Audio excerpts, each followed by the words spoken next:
അയ്യോ, അത് ആരാ ഈ നടന്നു പോകുന്നത്? ആരാത്? ആരാത്?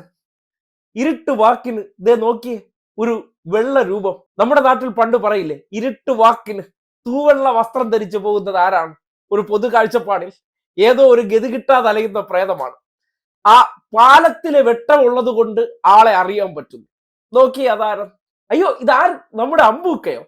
ഇതെന്താ റിയാസ് മരുമോൻ നിർമ്മിച്ച ഓൾഡ് ഫറൂഖ് പാലത്തിലേക്കൊക്കെ രാത്രി ക്യാമറയായിട്ടൊക്കെ എത്തിയിരിക്കുന്നു. കേരള രാഷ്ട്രീയത്തിൽ പിണറായിസം തീർക്കാൻ വേണ്ടി ഇറങ്ങി പുറപ്പെട്ടതാണ്.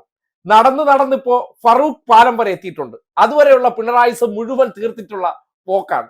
കണ്ടില്ലേ എങ്ങനെ നടന്നൊരു മനുഷ്യനാണ്. ഇപ്പോ കൃത്യമായി എന്താണ് ഗതി കിട്ടാതെ അലയുന്ന രാഷ്ട്രീയ പ്രേതമെന്ന്. ഇന്നലെ എന്തോ KC വേണുഗോപാലിനെ കാണാൻ പോയതാണ്. സതീശനേക്കാൾ വലിയൊരു നേതാവ് ഈ നാട്ടിലുണ്ടല്ലോ. നേരിട്ട് പോയി കണ്ട് ഞാൻ ആ വിഷയത്തിൽ തീരുമാനമുണ്ടാക്കുമെന്ന് പ്രഖ്യാപിച്ചുകൊണ്ട് വണ്ടിയും പിടിച്ച് പോയതാണ്.